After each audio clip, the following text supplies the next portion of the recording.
بسم اللہ الرحمن الرحیم۔ بچہ بڑوں کے نقش قدم پر چلتا ہے۔ آپ نے دیکھا ہوگا کہ جب گھر میں کوئی بڑا نماز پڑھ رہا ہو تو بچہ اس کے برابر میں جا کر کھڑا ہو جاتا ہے اور اپنے انداز میں رکوع، سجدے وغیرہ کرتا ہے۔ تو یہ عمر بچوں کے سیکھنے کی عمر ہوتی ہے۔ اس میں آپ جو سکھا دیں گے وہ ساری زندگی کے لیے بچے کی فطرت اور عادت بن جائے گا۔ لہٰذا بچپن ہی سے دیگر اچھی عادات کے ساتھ ساتھ اپنی بچیوں کو پردہ کرنا بھی سکھائیں۔ بچپن ہی سے ان کا لباس حیا والا ہونا چاہیے۔ بعض لوگ بہت بڑی غلطی کرتے ہیں، چھوٹی بچیوں کو چھوٹا کہہ کر چپکا ہوا پاجامہ پہناتے ہیں اور تنگ اور چست لباس پہناتے ہیں۔ ان کو چاہیے کہ بچپن ہی سے بچیوں کو ڈھیلا ڈھالا لباس پہنائیں، جس میں رانوں اور پنڈلیوں کی بناوٹ بالکل بھی ظاہر نہ ہو۔ پھر جب بچی ذرا سمجھدار ہو جائے تو ماں کی ذمہ داری ہے کہ بچی کو شرم و حیا کا درس دیا جائے، یعنی اسے بتایا جائے کہ آپ کے جسم کے کسی حصے پر لڑکوں کی نگاہ نہیں پڑنی چاہیے۔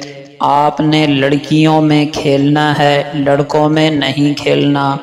آپ کی دوستی لڑکیوں سے ہونی چاہیے، لڑکوں سے نہیں۔ آپ نے لڑکیوں میں اٹھنا بیٹھنا ہے، لڑکوں میں نہیں۔ یہ چیزیں لڑکیوں کو، بچیوں کو سمجھانا ماں باپ کی اور خاص طور پر ماؤں کی ذمہ داری ہے۔ اور پھر بچوں کے معاملے میں بچیوں کا معاملہ تو زیادہ حساس ہوتا ہے۔ وہ لوگ اپنے رویے پر نظر ثانی کریں جو گھروں میں فلمیں اور ڈرامے اور بے حیائی سے بھرے ہوئے چینل چلاتے ہیں۔ جب عشقیہ کہانیاں اور ڈرامے اور ڈانس، گانے باجے یہ بچیاں دیکھیں گی تو خود بتائیے ان پر کس قدر برا اثر پڑے گا۔ ایسے ماحول میں پرورش پانے والی بچیاں کل کو بڑے ہو کر جب گھر سے بھاگ جاتی ہیں اور کورٹ میرج یعنی عدالتی شادیاں کر لیتی ہیں تو پھر والدین سر پکڑ کر روتے ہیں کہ ہائے یہ کیا ہو گیا۔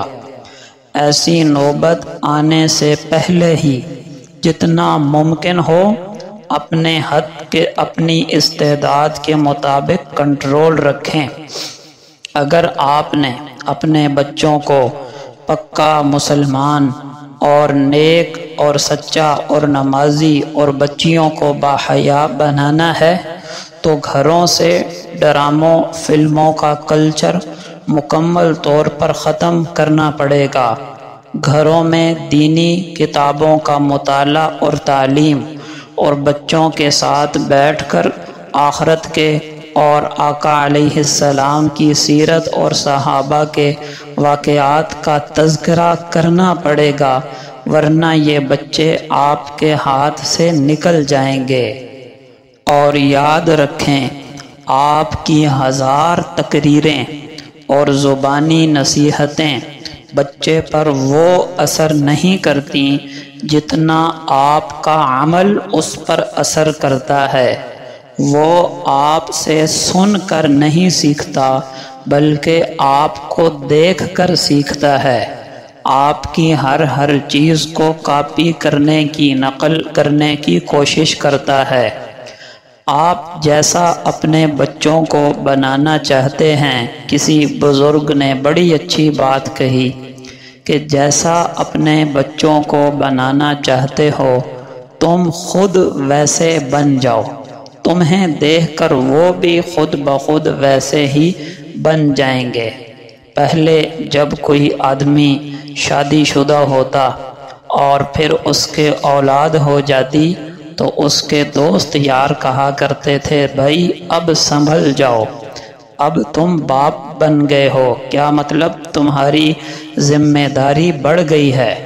اور بچوں کے مقابلے میں بچیوں کی صورت میں تو زیادہ فکر مند ہوا جاتا تھا کہ ان کی تربیت کی ضرورت بچوں کے مقابلہ میں بہت زیادہ ہے، کیونکہ خدا نہ خواستہ بچیاں بگڑیں تو پورے خاندان کی عزت داؤ پر لگ جاتی ہے اور بنی بنائی عزت خاک میں مل جاتی ہے۔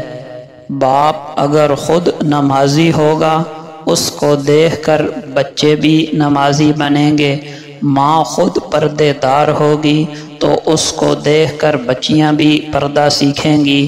اگر گھروں میں تعلیم کا اور دینی تذکروں کا ماحول ہوگا تو بچوں کی زبانوں پر بھی دین کے تذکرے اور باتیں ہوں گی، اور اگر گھروں میں ٹی وی چلیں گے، موبائلوں پر ڈرامے، فلمیں اور بیہودہ چینل دیکھے جائیں گے تو وہیں سے بچے سیکھیں گے، اور وہی چیزیں، وہی ڈائلاگ، وہی باتیں، وہی گانے بچوں کی زبانوں پر ہوں گی۔